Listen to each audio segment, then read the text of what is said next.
بہت سارے میسیج آئے حکیم صاحب، الممتاز طبی فاؤنڈیشن نے جو پروگرام شروع کیا ہے غذا سے علاج کا، یہ بہت اچھا ہے، اور خاص کر ان لوگوں کے لیے آپ بتائیں جن کو گھبراہٹ ہوتی ہے اور غصہ جلدی آ جاتا ہے، بلڈ پریشر ہائی ہو جاتا ہے، تو اس کے لیے بھی کوئی غذائی علاج بتائیں۔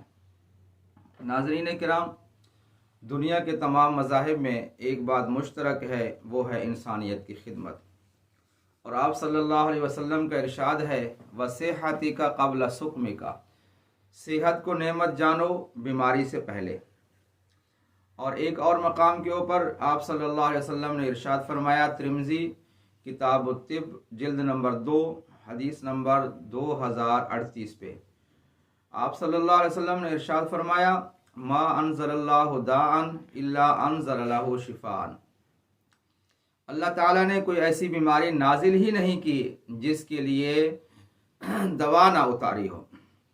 لیکن افسوس اس بات کا ہے کہ موجودہ دور میں، جس دور میں ہم چل رہے ہیں، ہاسپٹل بھی زیادہ ہیں، دواخانے بھی زیادہ ہیں، اور بیماریاں بھی زیادہ ہیں، اور اموات بھی زیادہ ہیں، اور ایک بہت بڑا سرمایہ جو ہے وہ بیماریوں کے اوپر لگ جاتا ہے۔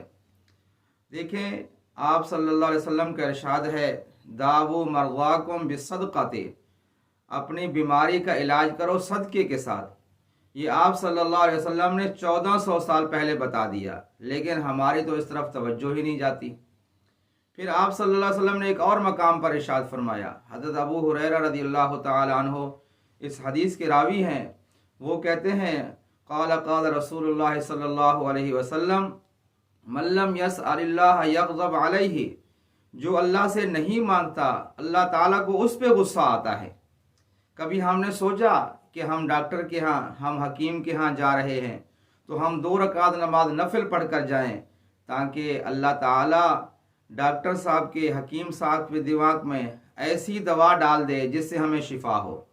ہمارا بھروسہ اللہ سے مانگنے پر نہیں ہے، ہمارا بھروسہ صدقے کے اوپر نہیں ہے، ہمارا بھروسہ صرف یہ ہے کہ بس دوا کھائیں گے تو ٹھیک ہوں گے۔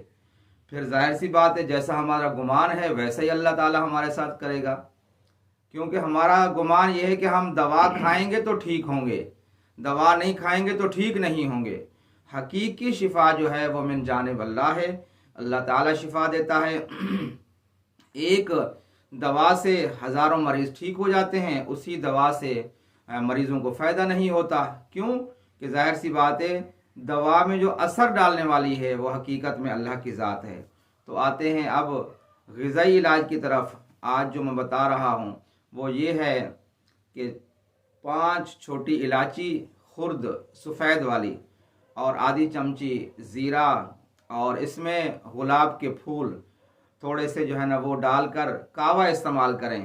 اس سے انشاءاللہ بہت فائدہ ہوگا، گھبراہٹ دور ہوگی، اور معدے کی سوزش دور ہوگی، جگر ٹھیک ہوگا، اور اس کے علاوہ یہ ہے کہ آپ کو دماغی سکون ملے گا۔ اور ان لوگوں کے لیے تو آب حیات ہے، اگر یہ وہ دن میں 2 سے 3 کپ پی لے تو ان کو نیند بھی سکون سے آئے گی۔ ناظرین کرام، دنیا کے تمام مذاہب میں ایک بات مشترک ہے، وہ ہے انسانیت کی خدمت۔